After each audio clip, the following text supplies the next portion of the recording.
you wanted the best, you've got the best podcast, the hottest podcast in the world. The Chris Voss Show, the preeminent podcast with guests so smart you may experience serious brain bleed. The CEOs, authors, thought leaders, visionaries, and motivators. Get ready. Strap yourself in. Keep your hands, arms, and legs inside the vehicle at all times, because you're about to go on a monster education roller coaster with your brain. Now, here's your host, Chris Voss. Hi, folks. This is Voss here from thechrisvossshow.com. Ladies and gentlemen, the shrill lady sings it. That makes it official. The Chris Voss Show is now live on broadcasting from the Chris Voss Show studios, wherever the hell we are. I don't know. I think we're in a bunker in Maine at this point. I don't know why I picked Maine. It just came right off the top of my thing. But it makes no sense, which probably makes sense in some way or shape or form. Anyway, guys, we have an amazing show on the day on today. We're going to be talking with someone who's going to be bringing their company to CES, Eureka Park. We're going to be doing a lot of CES interviews of CES boothies at the CES show. So stay tuned for that. We do it every year for the last billion years. We'll even have the CES Gary Shapiro, CEO, CES CEO, CTA on the show. There's a lot of C's going on with this whole operation. But we're going to move down to the T's. We have Tom Stevens of TomBot, who's going to be on the show with us today. He will be displaying at the big CES show in Las Vegas in 2025. And we're going to be talking about his thing and what he does and all this cool thing about a robotic Labrador retriever puppy named Jennie. So the company name is TomBot Incorporated. It's a Santa Clarita, California-based robotic animal and digital health solutions company. The first product is the robotic Labrador we mentioned for earlier, and it was designed as a companion for the 300+ million seniors worldwide suffering from dementia and mild cognitive impairment, probably me too as well as adults and children dealing with mental health challenges such as stress, anxiety, loneliness, autism, and PTSD. It's exceptionally lifelike, it really is. So we've been sitting in the green room playing, and fully autonomous. Jennie flawlessly mimics the sounds, movements, and interpersonal interactions of a live puppy. It hasn't peed on me yet, but we'll ask if it does that. Puppies, you gotta love them. With 7,000 pre-orders scheduled for 2025 delivery, TomBot will unveil its next generation of robotic companions at CES 2025, complete with remote safety and patient health monitoring platforms. Jennie will ultimately receive FDA approval as a certified medical device. Welcome to the show, Tom. How are you? I'm wonderful, Chris. Thank you so much for having me. And Tom, what's your official title there at TomBot? I am CEO and co-founder of TomBot. I kind of figured since your name's in the title there. So give us any .coms. Where do you want people to get to know you better on the interwebs, please? Sure. Our main website is tombot.com, TOMBOT.com. Through that website, you can find all of our links to our social media handles. We have lots of videos on YouTube. We're on Instagram, Facebook, and you can hear and see Jennie there as well. Jennie's getting riled up. She's on the show. She wants in on the action. So you're also going to be at Venetian Hall G down in Eureka Park, the booth 62034. If you're at the CES show, give them a shout out, walk by, say hello. Check out Jennie, because Jennie wants to get on the show now. So Tom, give us a 30,000 overview of what Jennie is about. Sure. So my background is I've been in the high-tech industry for the last 30 plus years. My two TomBot co-founders and I built a prior startup into one of the world's largest litigation automation companies. Mm-hmm. We were successfully acquired, which gave me the freedom to think about other things. Unfortunately, that same year, my mother was diagnosed with Alzheimer's dementia. And of many decisions I had to make on her behalf, by far the worst was realizing I had to take away her dog for safety reasons. Oh, no. She was really unhappy with me. I looked around for substitutes for live animal companions. She hated everything that I brought home. And so it was at that time I realized that there's a very large gap in the market.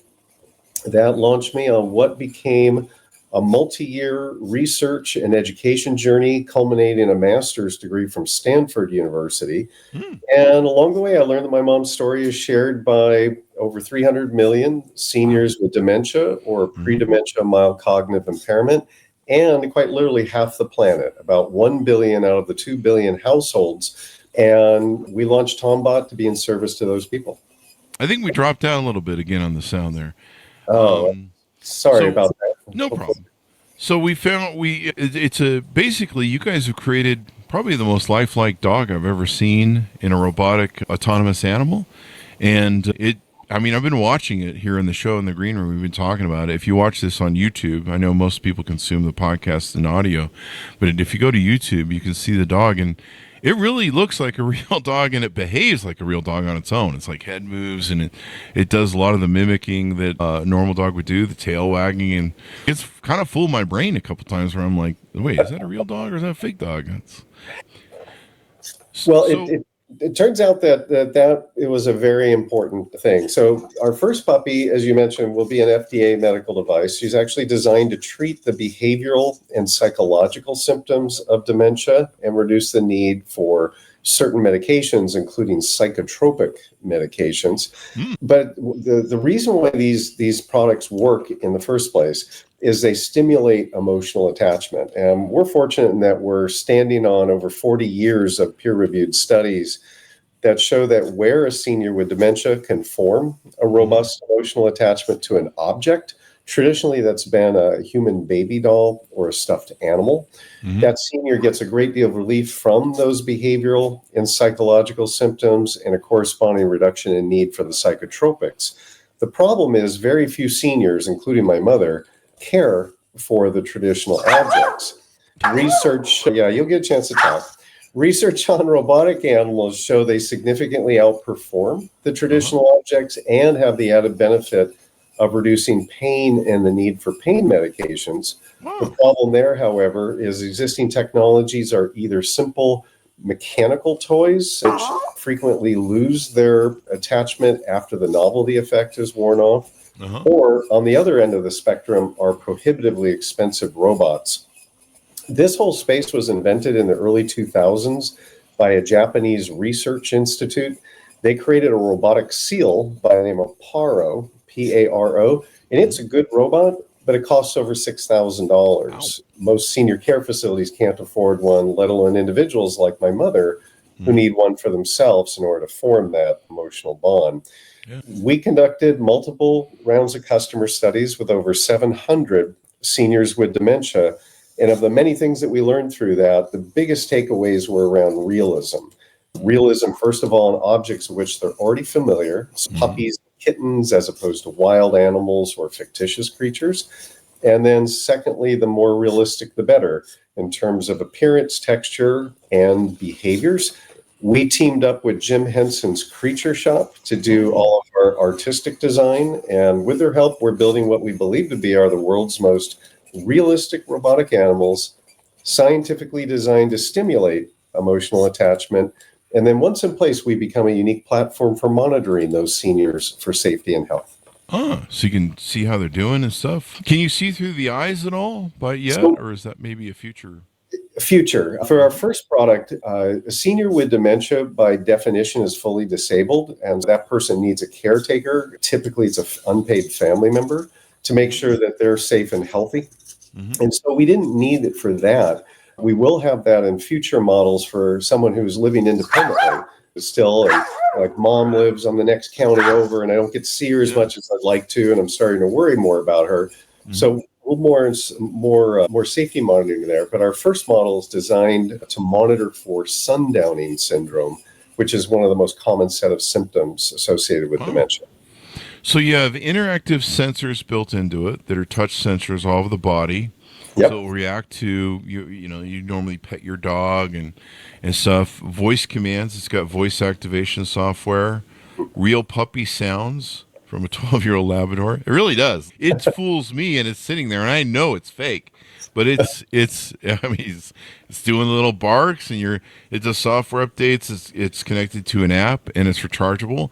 I was talking to my mom the other day, and I was like, people live longer if they have a pet. I don't know why. Maybe it's because you got something to take care of. Maybe it's the unconditional love. Maybe it's, it seems like when we take care of something in the universe goes, okay, well, they're working on something for us. It seems like when you don't have any use left, you're not doing anything. They're like, yeah, let's move them along.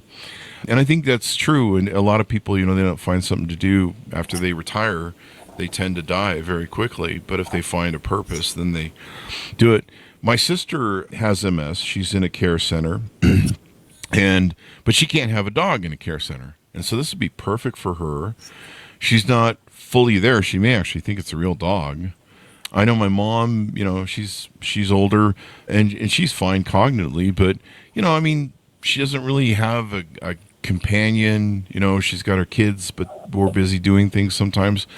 And, I was suggesting the other day, I said, you should get a pet, but, she's got asthma and a little bit of allergies. And so maybe a pet isn't the best thing for her. And of course, clean up and, all the things you got to deal with pets sometimes, but, just kind of having that whole, I think if you have that mnemonic or whatever sort of attachment to where you're used to dogs, it just plays on that sort of thing. Does that sound about right?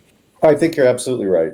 Human beings have been selectively breeding dogs for thousands of years to imitate the traits in human babies that cause us to want to take care of babies. And so dogs are actually manipulating us the same way that human babies are manipulating us and causing to care for them.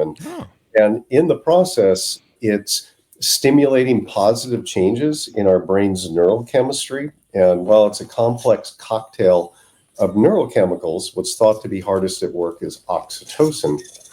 Oxytocin, sometimes referred to as the love drug, is known to reduce stress, reduce anxiety. It's fundamental to emotional bond formation, and it's a highly effective pain reliever. So it actually makes us feel really good. Oxytocin is seen in mothers right after they give birth to a baby. They get a massive dose of oxytocin, help them forget about that terrible pain that they just went through and focus all of their attention on that very needy baby. Dogs are stimulating the same neural pathways. Specifically, puppies are stimulating the same neural pathways, and in doing so, make us feel really good. But I think, Chris, what you were talking about is giving us a purpose.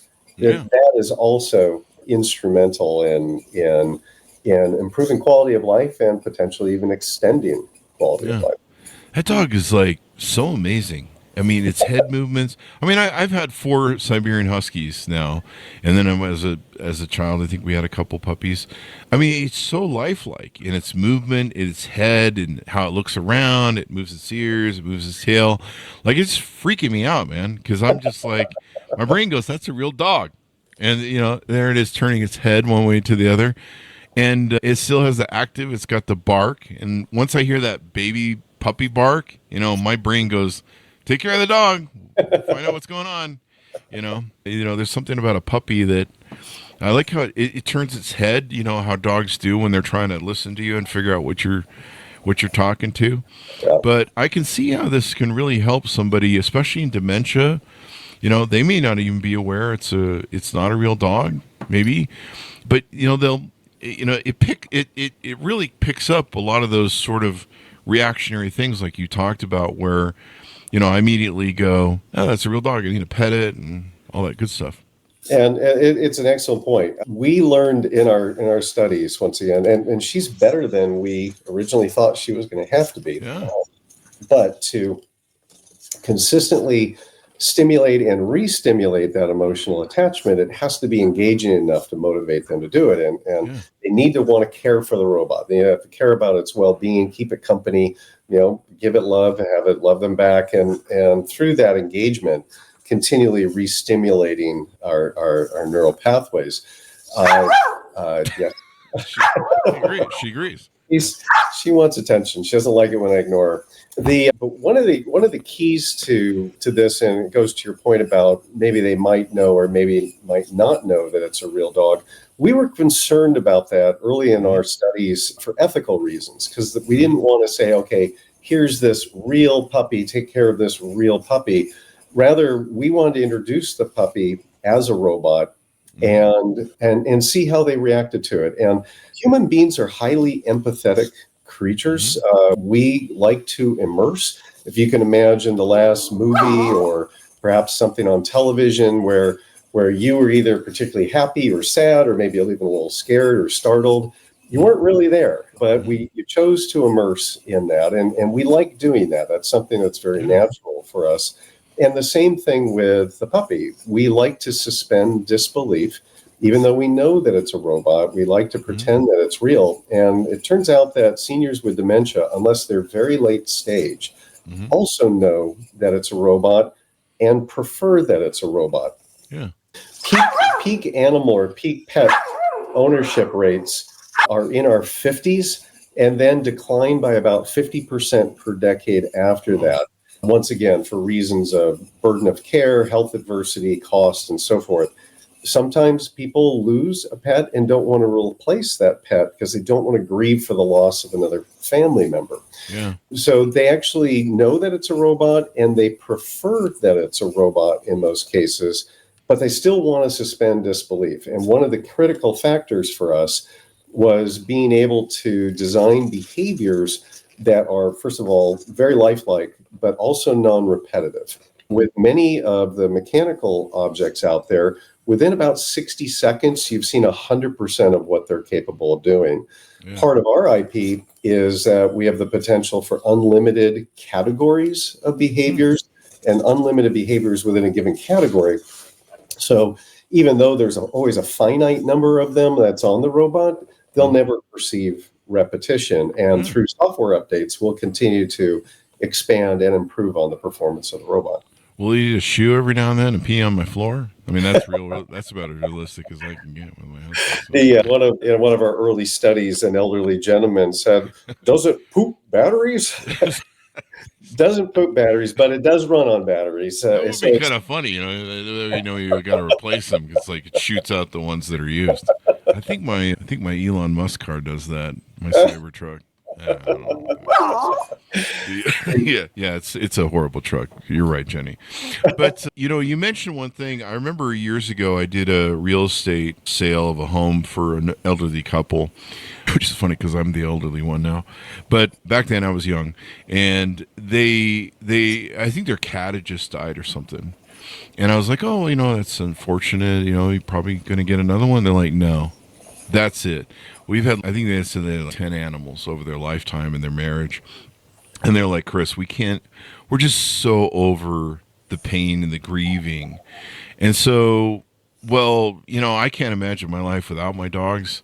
I used to, my one dog used to sleep with me all the time. She always sleep up next to my back. And she's a big husky, so she keep me warm. She cuddle with me. She was my cuddler. And when I would travel in hotels and do shows like CES show and other places, South by Southwest, I'd have trouble sleeping at night because I didn't have her cuddling with me. And I didn't have my dogs around me. I was just so used to I'm alone. This is weird. And so I can't imagine my life without dogs, but, there may come a time, like I mentioned, my sister's in a care center. There's no way you could have animals in there. But, having the comfort of an animal and every time that your dog makes noises or barks, it sparks my brain to do that whole reactive caretaker thing. Even petting something that appears to be a dog, I like to give comfort to your animal. You're like, hey, pet you, and scrub them behind the ears and interact with them a little bit. It sets off all those things in the brain that you're just like, it's real. Exactly. And once again, we like to suspend disbelief. One of the early anecdotes I had traveling with this Jennie, I was traveling on an airplane, and I would bring her on the airplane, and she'd be powered on, and people would want to know all about it. And I was sitting in my airplane seat talking to somebody about her and petting her. Every time she moves, she stimulates me to want to pet her. And I know exactly what's happening inside her. I know what all the technology looks like. I know how the software has been programmed. I get it, but it still works that magic on you. And once again, for seniors with dementia or folks like your sister, children with autism, people who otherwise live alone and are at risk of social isolation, severe loneliness, just having a sense of presence is a lot, but it has to be something they actually choose. And that's really where the science came in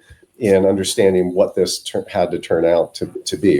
And it's amazing it does that because I've seen your video of the skeletal the hardware that's inside it, sans the fur and all that stuff and the stuffing. And yeah, it just looks like a piece of steel sort of thing, but you can suspend. So what are you guys trying to achieve at CES? I noticed there's some buy shares in TomBot. There's some investor tabs on your website. Tell us what's up with that. Two things. First and foremost, we're trying to expand our customer base. We're both a B2C, business to consumer, and B2B, business to business company.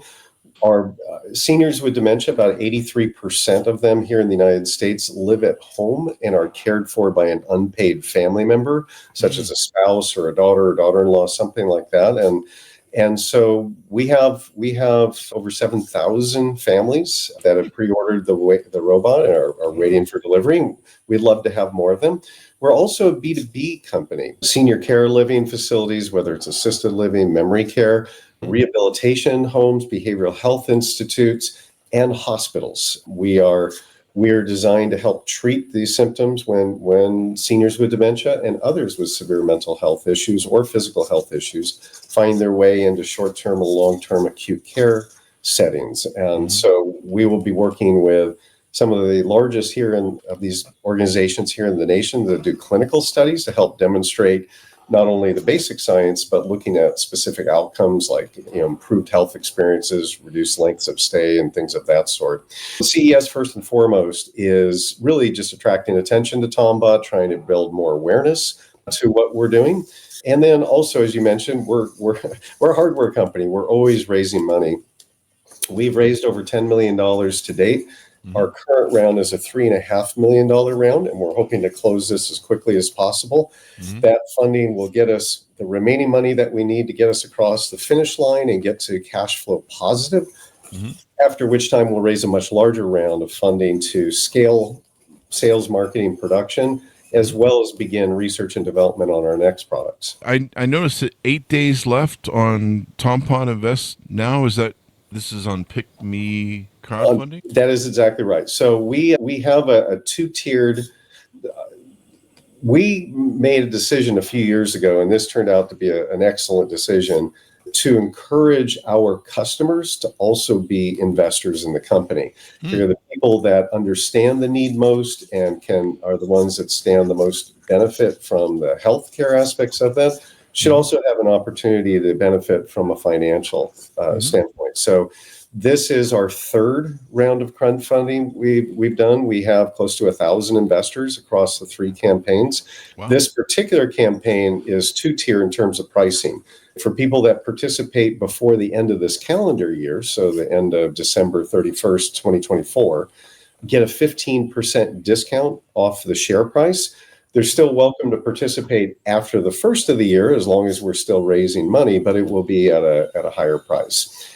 But we're also raising from accredited investors. So it's a minimum of, through our crowdfunding campaign, it's a minimum of $249 investment. Accredited investors who wish to invest directly with us, it's a minimum of $25,000. Between the two fundraising strategies, we hope that to add up to $3.5 million. We're doing quite well. We have over $2.5 million of that already either hard committed or penciled in. And so we're hoping to close all of this up sometime in January. There you go. You guys have a leadership team that has a large prior exit in high tech, so you've done this before. Exactly.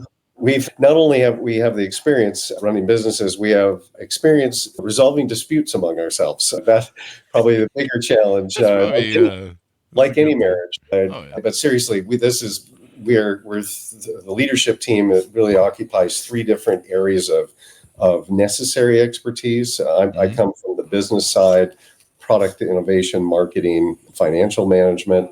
I have another partner who functions as our chief technology officer, and our third partner is our chief operating officer. And between the three, we've got virtually all the bases covered, but we have more team members, and we've had as many as 21 people working on the robot at a given time between internal and external. And so it's a lot of tech, it's a lot to do, a huge diversity of expertise required to bring this to market, but we're getting close. My sister, she's, confined to a wheelchair, so she can't move around. She can't pick things up. But this looks like it could easily sit on her lap. Exactly. Let me, if I may, I'll put this young lady aside for a second, and let me show you what she looks like without her fur and cosmetics on. So this is what the inside of the robot looks like. This is actually our Alpha 1 robot. We'll be exhibiting our Alpha 2, so more evolved than this one at CES. But designed to lay comfortably on somebody's lap, weigh about 6 pounds. Underside of the robot's flat, so it lays comfortably across your legs or on a bed next to you or on a table or chair, somewhere where you can remain in close proximity to the puppy so you can interact with it constantly. There are 5 mechanical subsystems in the robot. First of all, the mouth opens and closes, but not just open and close, a lot of fine expressiveness as dogs are able to do. The eyes open and close, the eyebrows lift. This turns out to be very important for establishing and maintaining emotional attachment and part of our IP in the product. The head and neck, that great range of motion that dogs are known for, but also the fine expressiveness, being able to give you that little cute, I don't really understand what you're saying, but I'm trying really hard. And then, of course, the tail wags. And as you mentioned, covered with sensors, she can feel how and where she's being touched. She can tell the difference between a simple touch, a slow caress, vigorous pet, and being held.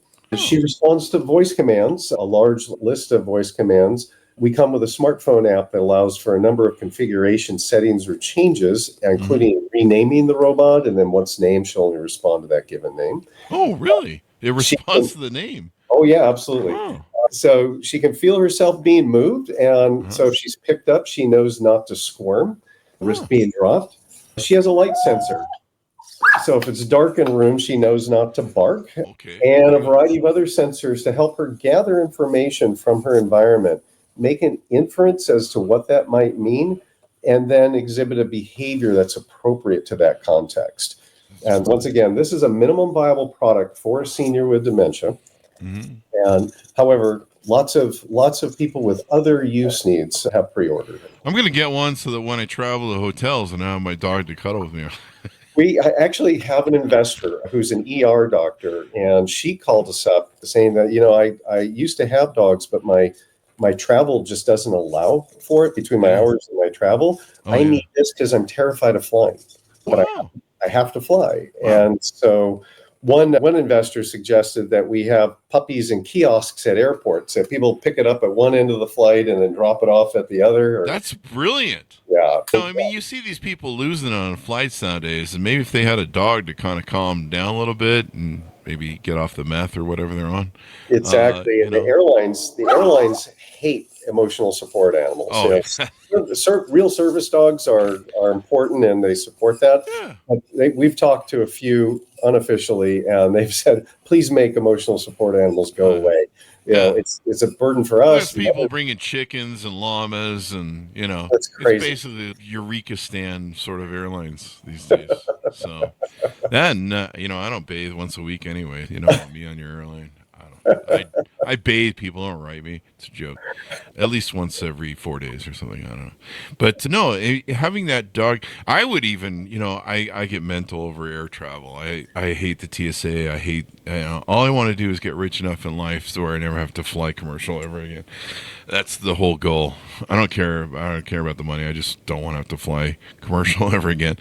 And just the lines and you just feel like you're on a Greyhound bus in the sky. Mostly, and having one of those on the flight would definitely help me not want to lose my freaking mind sometimes. We hope that we can do that very soon as well. Investors can take a look at your website, see what they want to do there. People can come by the booth, check you guys out at the Big Eureka Park. Anything more we need to know about the product before we move along? I think that probably the thing is that we started with a Labrador Retriever puppy for fairly convenient reasons. One is it's been the most popular dog in America for the last several decades. Actually just got knocked off the top spot by the French Bulldog during COVID.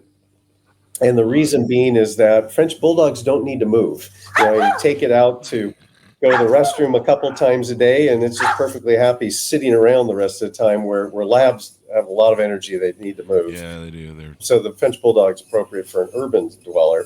But they also come naturally in 4 different colors. The yellow, which you see here, they come chocolate, black, And there's a pale chocolate that's referred to as silver, but it's that bluish gray that you see in a Weimaraner. And that fur on the lab with the longer fur is really beautiful on the lab puppies. So we'll be able to offer some options, but we'll come out in the future with other breeds. And at some point, not too soon, we'll start working on a cat.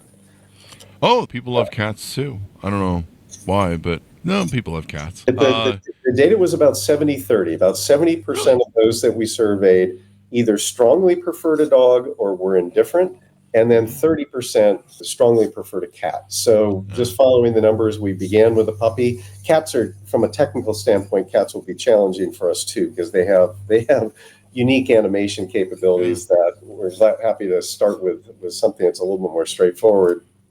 But if we want to serve as many people as possible, we need to offer both. I think it's a great product. I think it's great. I mean, it really is. My sister, suffers from so much loneliness. You see the people in the care centers, they suffer from loneliness. There's, she's suffering dementia, so she's not always there. But, just having a puppy you could cuddle with or sit in your lap, and, I have huskies, so they blow coat twice a year, pretty much the whole dog worth of fur.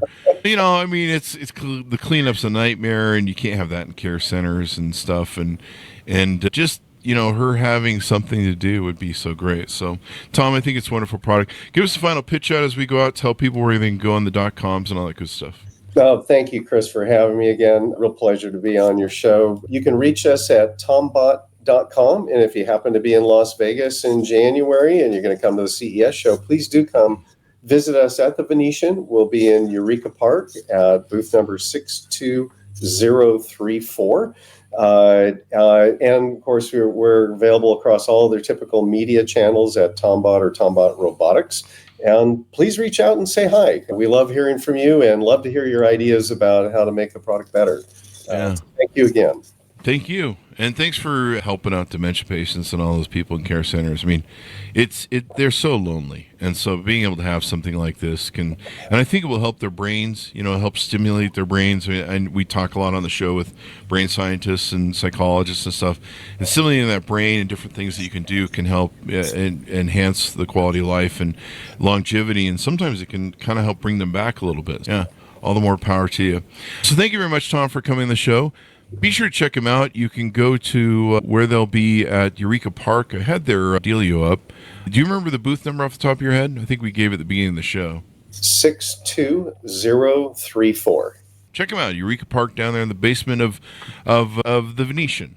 Yeah, if you can't remember that, we're grouped in Eureka Park with the digital health group. So and we're prominently located. So if you venture by there, you won't be able to miss us. Just listen for the barks. Thank you very much, Tom. Thanks for tuning in. Go to goodreads.com/Chris Voss, youtube.com/Chris Voss. Chris Voss won the TikTok and all those crazy places on the internet. If you get a chance, watch the video. It's freaking me out. It's totally uncanny valley. I'm like, I believe this dog is real because I've been around my dog so much, and it's just bark and its movement and its eyes. You're just like, hey, it's real. I might, like I say, I might get one for when I travel.